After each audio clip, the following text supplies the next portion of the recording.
trying to get my sandwich, bro.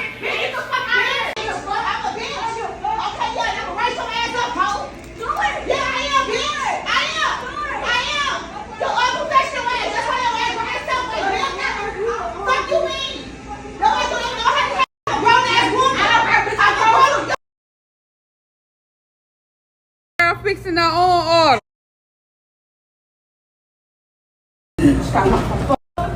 Oh, my girl clowning bad.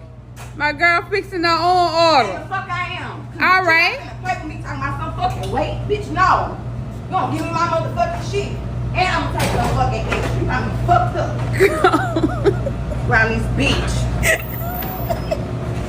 Girl, it ain't working. Got me fucked up. Got my fucking money. Oh, my girl clowning bad. Hey, yo, black men, what's happening, man? Peace. Now, it's two things I'm going to talk about in this video, right? But let's start with the first one, and let's start with this first video, right? What you see is a black woman acting belligerent in Subway. Now, I am hoping, right? I am hoping that young boy standing behind her is not her son. Because if that's the example she's displaying in public for not getting your way, and again, I've talked about it in one of my most recent videos, this is how black women behave when they don't get their way. This is how they behave when they can't manipulate the situation to get the outcome that they want. So now you're arguing with another black woman. Now you're calling her out her name. Now you're saying she's this. You're calling her the B word, calling her unprofessional. Then you talk down to her. Then you take a shot at her saying, oh, you work at Subway. Huh? You know, what's funny, right? You know, black women, they talk a lot of shit, but life has a funny way of humbling them. You know what I'm saying? It really does. In multiple ways too, but it has a funny way of humbling them. And these type of black women, again, do these type of black women represent every single Alexis walking the planet Earth, or at least in America? No, because that's a generalization. I don't know every single black woman walking. But what I can say is this represents a good portion of them. I have been in places where I've saw in public black women are acting crazy, right, with the waitress or the cashier or the cashier. And I've seen it multiple times. See, this is not uncommon. Most people know this is what happens, but see, this is why I brought up, right, proximity. One thing about environments like this, listen, this is always in the hood. You see the black chick with the big hoop earrings and the braids. You have, the Asian guy in the back waiting for his food. You know, he looks angry too. And well, not even angry, but he looks fed up, man. He's ready to just get his food and probably go back to work or go back home, whatever he's gonna do, right? And this is why people don't like coming around them. See, let me talk about it real quick. See, when you see an individual, let's say you see an individual black man, right? He moves into a diverse area, or you can say a predominantly, let's say, white area, right? And for the most part in society, if you live in an area where there are majority white people, you live in a quote unquote nice, quote unquote safe environment, right? If you live in an area where there are white, Asian, and let's say the white looking Hispanic people, that's a safe area as well, right?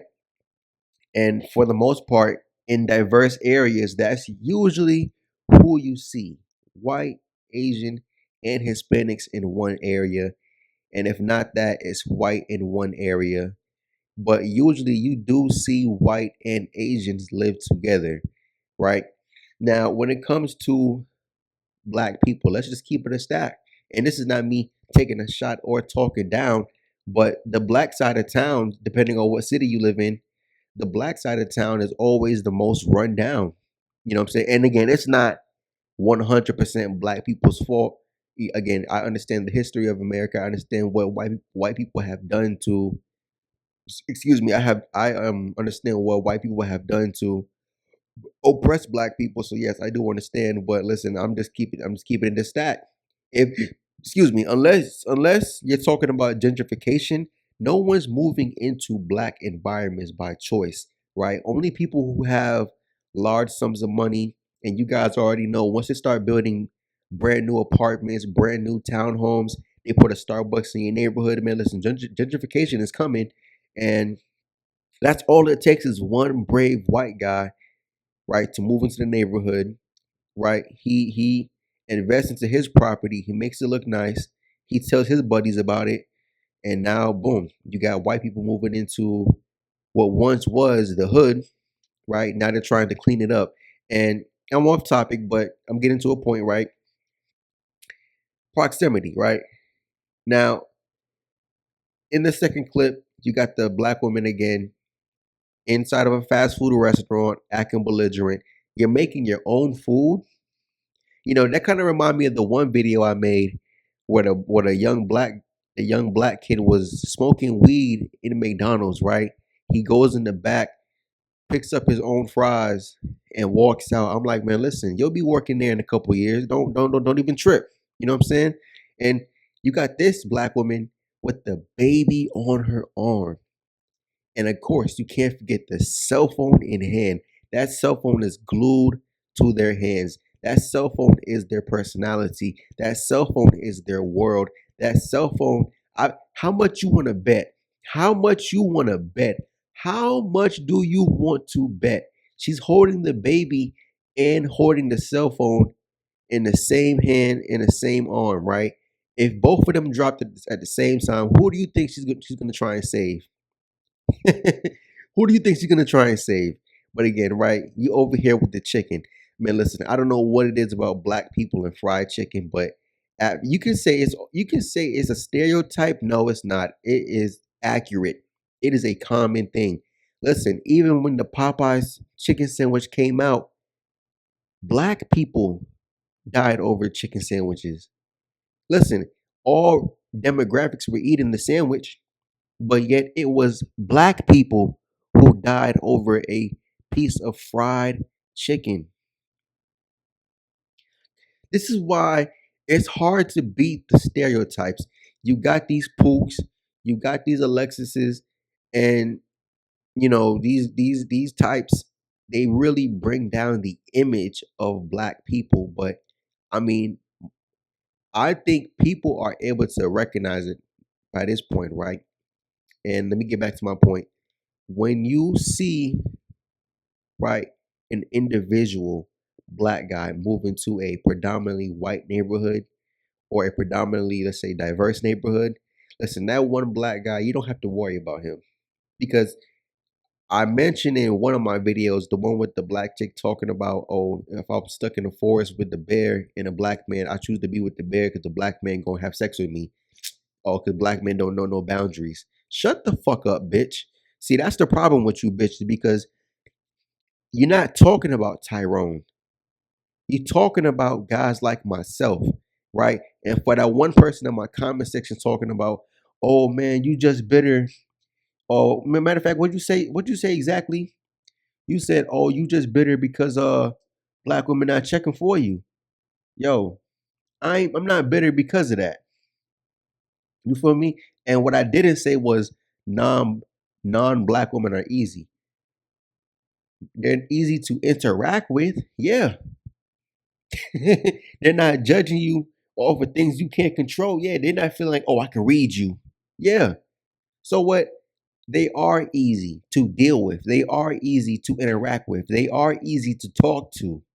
When it comes to your kind, if you are, which you most likely are,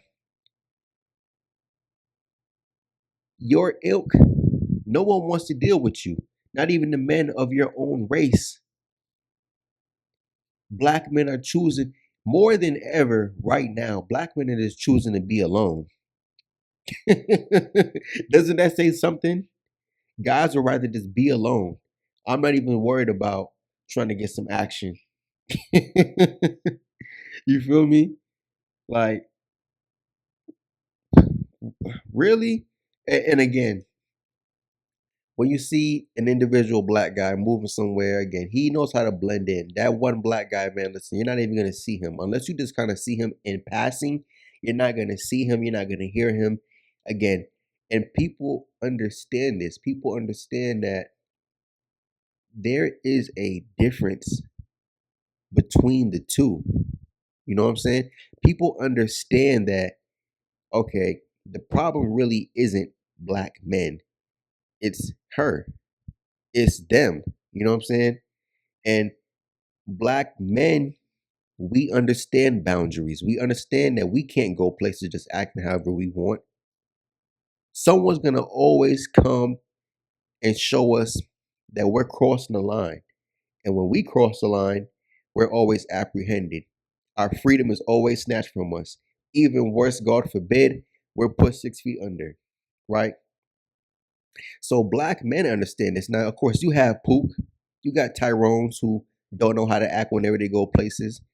And they usually face the same outcome that black women face as well, because same way like them, they have the same mindset, the same thought process. They don't want nobody telling them what to do either. You know, if you guys ever notice something, right?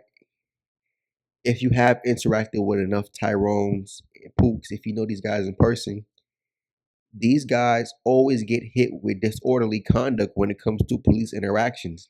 So whatever charges they have on top of whatever they did, if they are guilty of charges, right? They always get hit with disorderly conduct. That's why I'm saying it starts from the root. They say that the women are the transfers of the culture. So, what culture are black women transferring to the young black boys and the young black girls of the future? Degeneracy, ignorance, chaos, dysfunction, being a destroyer. And again, she got that young baby in her hands, bro. What are you doing? Put the baby down. Why are you in? What's so important about fried chicken?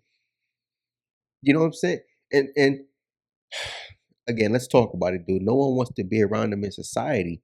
You see a group of black women come into a place. What you guys don't even realize is the black women are actually the ones who are the masterminds behind a lot of the degeneracy and the problems in the black community.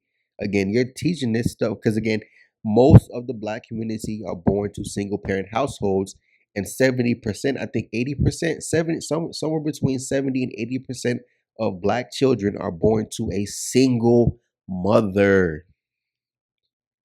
So, where are the kids learning this bad behavior from? It starts at home, yes, but then the environment. I just talked about it. If you live around a bunch, if you live around a bunch of black women, you more than likely live in the hood. Because even in middle class black neighborhoods, yes, of course, there are multiple black people. But one thing I've noticed is in middle class black neighborhoods, there aren't that many children, right? In middle class black neighborhoods, there are not that many children. Maybe there was 20 years ago, early 2000s. Again, me being born in the late 90s, yeah, back then there was. If you want to talk about right now, the quote unquote average black neighborhood, middle class, there are no children living there. All of the black children live in low income areas. At least the majority do. You might have a few, all right? You might have a few, but think about it. For you guys who actually ride a school bus, right? Everybody knows the school bus has a route. The school bus goes from low income neighborhoods to middle class neighborhoods to high end neighborhoods, maybe depending on the bus route. But at least for the most part, the bus routes that go to the higher end neighborhoods, you can't ride that bus and you live in like the ghetto, the slums. Like your bus route is not going that way. Usually they put the middle class and the low income people on the same bus, right? Because again, it's all about your zip code. So where you live at and you take the bus home, your bus rides through the low income neighborhoods and in the middle class. Most kids getting off the bus at a middle class stop It's not that many. When you show the low income areas, it's a whole bunch of children. So that's how you know, again, when you're in society and unless you're like downtown in the city, on a Friday night, Saturday night, okay, that's a little different. You won't see children too much. But man, listen, you're in these neighborhoods, at these restaurants, or even at these grocery stores. One thing about black areas, especially the ghetto black areas, right? MLK Boulevard, you know, Martin Luther King, George Floyd Boulevard, you know what I'm saying? And rest in peace to him. But yeah, man, even in the grocery stores, dude, it's understocked. You go in the store, you can't find hand sanitizer, you can't find paper towels, you can't find tissue. You can't listen. I went in the store looking for um Ziploc bags, dude. Like little plastic bags. I couldn't even find plastic bags. What the fuck? How do you guys buy all the plastic bags, bro? All the Ziploc bags. Like that shit is insane to me. You know what I'm saying? And everybody knows, again, you have a neighborhood or an apartment community or an area where you start to see like droves of black women hanging out in groups of three, groups of four. I'm like, yeah, that's what I say. It's time to move somewhere else because they're gonna bring down the value, man. They go to these restaurants, they want to sit on top of couches, shake ass. You know what I'm saying? Act belligerent. Come on, man. Again, the representation was hurting the black community as a whole is the representation from the women and the representation from the children. And if the majority of children are growing up in the custody of the women, who can you point the finger at? That's why I'm saying so many black. I think it's more than what I actually believe, but I still do believe that the Tyrones, the simps, and the tricks, they outnumber the black men who actually set a positive example, you know what I'm saying, a positive image for black men. And it's crazy because you don't get talked about. That's why I feel like black men, you have to separate yourself because people will listen, it doesn't matter if it's people within the group or non-black people. No one ever talks about the black person who's not causing problems. The black person who's not causing problems, they get talked about in a negative way. But the black person who's talked who sorry, the black person who is or the black guy who is causing problems, he's also talked about in a negative way, but he's talked about more frequently. You know what I'm saying? So how do you still manage to talk about both both variations of the black man, the good and the bad, and still speak about them in a negative manner? It's just the fact that the good black dude, the intelligent black dude, the productive black dude, the law abiding black dude, he's not out there partaking in degeneracy. You know what I'm saying? He's not making himself and his community look bad. It's just the fact that within the group, these ones catch the most hate because they look at it as, oh man, you square, or they look at it as, oh man, you follow the rules, man, so you lame. I'm like, what? You get criticized the most from your own people, man. It's actually your own people who will, do you in more than what the opposite group will. And yeah, I just want to talk about this, man. Again, proximity, and I'm gonna end it like this, right? See, the reason why you black guys can't stop dating these black women is again proximity. I mentioned this before. The only way you're gonna keep dealing with black women is unless one, you don't have proximity to other groups, aka meaning you live in these neighborhoods right here, right? You live in the hood, you live in the gutter. Even when you live in middle class black neighborhoods, that neighborhood might have a few other groups of people in there, or at least the side of town, the side of town that the middle class black neighborhoods are in or on, you don't have uh, a far drive, I would say, to another area that's not dominated by your group, right? And again, proximity. So you can only date what you're really around as far as when it comes to dating, unless you want to date somebody who lives 2 or 3 hours away or 45 minutes away, an hour away across town, which I mean you can do that, but it's like, I don't know how you guys go about meeting females, but again, you're gonna only still date black women, right? And then, hold on, wait, hold on. Let me mention that part. It takes money to be able to move around, and I'd also mention guys who do decide to date black women, even with all of this information out here. It's because you don't have money. You need money in order to move around. Even if you want to live in the hood, if you want to just, go to places where you can see other people, you need to have some kind of money. You know what I'm saying? To be able to enjoy going out. Again, proximity, right? You already know that second chick who was stealing chicken, that's at churches. Churches chicken. If you listen, you know for a fact that's a clear indication you live in the hood when there is a church's chicken in your neighborhood. Church's chicken is always in the hood, right? Always in the hood. Always next to like a Chevron. A Chevron gas station. Always. Always next to a Chevron. Or maybe a Shell's gas station. Like I said, man, proximity. Again, you can't even date non-black women because you don't have access to them, right? That's why I tell black men, listen, get your money up, not your funny up. That's why I tell guys, listen, if you don't really want to, fight too hard, because again, in the South, that's why I always tell black men get out the South. It's too segregated. You know what I'm saying? At least if you have money, let's say you live somewhere up north and you want to live in an affluent area.